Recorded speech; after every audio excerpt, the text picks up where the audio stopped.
Hi, നമുക്കിന്ന് henna ചെയ്യുമ്പോൾ മുടിയിൽ കളർ വർദ്ധിക്കാനുള്ള കുറച്ച് ടിപ്സ് പറഞ്ഞുതരാം. അതുപോലെ തന്നെ തലനീർക്കുള്ളവർക്ക് ഹെന്ന ചെയ്യാനുള്ള ടിപ്സും പറഞ്ഞുതരാം.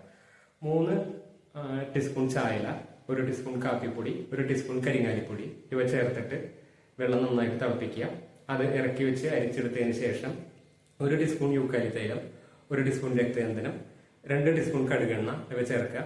പിന്നെ ഹെന്ന ചേർത്ത് നന്നായിട്ട് പേസ്റ്റ് പോലെയാക്കുക. 24 മണിക്കൂർ അതങ്ങനെ തന്നെ ഇരുന്നോട്ടെ. 24 മണിക്കൂറിന് ശേഷം ഇത് മുടിയിൽ തേച്ച് പിടിപ്പിച്ച് സ്വാഭാവികമായിട്ട് ഉണങ്ങി കഴിയുമ്പോൾ, ഫാനിന്റെ ചുട്ടിലൊന്നും വെച്ച് ഉണക്കണ്ട, സ്വാഭാവികമായിട്ട് ഉണങ്ങി കഴിയുമ്പോൾ വെള്ളം മാത്രം ഉപയോഗിച്ച് തല കഴുകുക.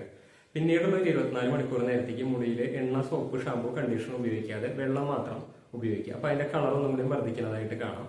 പിന്നെ തലനീർക്കുള്ള ഒരു ഹെന്ന ചെയ്യുമ്പോൾ നമ്മൾ ഹെന്ന ചെയ്യാൻ നേരത്ത് അതിൽ 3 ഗ്രാമ്പു, പഴുത്ത 10 പ്ലാവില ഞെട്ടി, പിന്നെ കുറച്ച് ചായലയുടെ ചണ്ടി, അതായത് കൊറ്റ്, ഇതും കൂടി നമ്മളതിൽ ചേർക്കണമെന്നുണ്ടെങ്കിൽ തലനീർക്കുള്ളവർക്കും ഹെന്ന ചെയ്യാൻ പറ്റും. പിന്നെ ശ്രദ്ധിക്കേണ്ടത്, നമ്മൾ ഉപയോഗിക്കുന്ന ഹെന്ന നല്ല ക്വാളിറ്റി ഹെന്ന ആയിരിക്കണം. കാരണം അത് നല്ല ക്വാളിറ്റി ഹെന്നയാണെന്നുണ്ടെങ്കിൽ നമുക്ക് മുടി കൊഴിച്ചിൽ മാറാനും, പിന്നെ മുടി നല്ല സോഫ്റ്റ് ആവാനും, നല്ലൊരു കണ്ടീഷൻ എഫക്റ്റ് കിട്ടാനും, താരൻ മാറാനും കൂടി ആ ഹെന്ന കൊണ്ട് നമുക്ക് ഗുണം ചെയ്യും. എന്തായാലും ഒന്ന് ട്രൈ ചെയ്ത് നോക്കിയോളൂ.